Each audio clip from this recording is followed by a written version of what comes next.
Friends, SEBI को ऐसा लग रहा था कि मिड कैप फंड्स और स्मॉल कैप फंड्स में एक बबल क्रिएट हो सकता है। उसके लिए सेबी ने सभी म्यूचुअल फंड्स को बोला कि एक स्ट्रेस टेस्ट करो। आप स्ट्रेस टेस्ट में ये देखो कि अगर जो AUM है फंड का, उसका 25% पैसा लोग रिडीम करने लग जाते हैं तो कितने दिन में आप अपनी वो रिडेम्पशंस प्रोसेस कर दोगे, और लोग AUM का अगर 50% अमाउंट रिडीम करते हैं तो कितने दिन में आप वो प्रोसेस कंप्लीट कर दोगे। तो उस स्ट्रेस टेस्ट के रिजल्ट आ चुके हैं और ये स्ट्रेस टेस्ट सिर्फ मिड कैप फंड्स और स्मॉल कैप फंड्स के लिए होना चाहिए था। तो चलिए मैं इस स्ट्रेस टेस्ट के रिजल्ट आपको दिखाता हूं। मैं आ गया हूं एमफी की वेबसाइट पे। देखिए, एक्सिस मिड कैप फंड की अगर बात करें, अगर 25% रिडेम्पशन आ जाती हैं तो 6 डेज में ये प्रोसेस कर देंगे। अगर 50% रिडेम्पशन आ जाते हैं तो 12 डेज लगेंगे एक्सिस मिड कैप फंड को रिडेम्पशन प्रोसेस करने के लिए।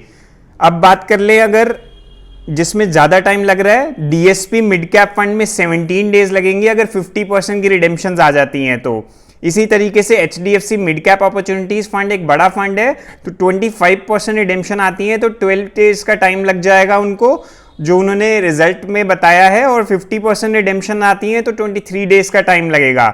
इसी तरीके से बात कर लेते हैं हम कोटक इमर्जिंग इक्विटी फंड, जो एक मिड कैप फंड है, उसमें 17 डेज लगेंगे अगर 25% रिडेम्पशन आती हैं और 34 डेज लगेंगे अगर 50% रिडेम्पशन आ जाती हैं तो।